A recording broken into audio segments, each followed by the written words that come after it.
हमने आदि मानव के बारे में कहीं न कहीं सुना ही है। ये ही हमारे पूर्वज व मैमल्स से बने प्रजातीय थे, जो डायनासोर के बाद पृथ्वी पर सबसे विकसित व सबसे बुद्धिजीव में से एक थे। तो नमस्कार दोस्तों, मैं स्वागत करता हूँ आपके मेरे यूट्यूब चैनल पे, जहाँ मैं आपको आदि मानव पर हुए खोज, उनके रहन सहन व उनके विकास संबंधित विषयों में आपसे बात करूँगा। तो चलिए शुरू करते हैं। दरअसल 35 मिलियन वर्ष पहले डायनासोर धरती पर रहा करते थे तथा इसी अंतराल में वह समाप्त भी हो गए थे। 135 मिलियन वर्ष तक राज करने वाले ये स्तनधारी जीव एस्टेरॉयड के धरती से टकराने की वजह से पूरी तरह से समाप्त हो गए। इस समय धरती पूरी तरह से बर्बाद व काले बादलों और प्रदूषित गैसों से धरती की संपूर्ण जीव, चाहे वो पौधे हों, जीव हों या कुछ भी हो, लगभग वे समाप्त ही हो गए थे तथा इस समय के बीच में जीवन लगभग समाप्ति के कगार पर आ गई थी। लेकिन आगे चलकर एक नई नस्ल, जिसे इंसान कहा जाता है, की उत्पत्ति होने वाली थी, जिसके लिए एक जीव जिसे मैमल्स कहा जाता है, वे धरती के नीचे रहने लगे। ये पृथ्वी के अंदर की गर्मी से बचे रहें। अपने भोजन के लिए ये पृथ्वी के अंदर उपस्थित जीवों और मिट्टी पर निर्भर रहने लगे तथा इन्हीं से जीवित रहने लगे।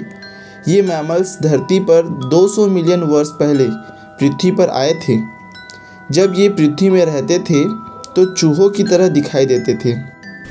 जब पृथ्वी सामान्य होने लगी, वातावरण साफ व डायनासोर की संपूर्ण समाप्ति के बाद ये मैमल्स अब धरती से बाहर आने लगे थे। वह भोजन के और अवसर इन्हें बाहर लाने के लिए उत्साहित करने लगे। ये मैमल्स अब बाहर आ गए, साथ ही बहुत से नए पौधों, जीव जंतुओं का विकास भी होने लगा। अब इन मैमल्स के लिए एक नई प्रकृति वातावरण सामान्य बन गया था, जिसमें वे अब बिना किसी बड़ी परेशानी के व पर्याप्त भोजन के साथ अब अपने विकास व होमो सेपियंस बनने के लिए अब स्वतंत्र थे। ये मैमल्स लगभग 2 लाख वर्ष बाद अब विकसित होकर अभी के उत्तर अमेरिका में दिखने वाले रकून के समान दिखने लगे थे, जो अपने मस्तिष्क का थोड़ा हिस्सा उपयोग कर पा रहे थे।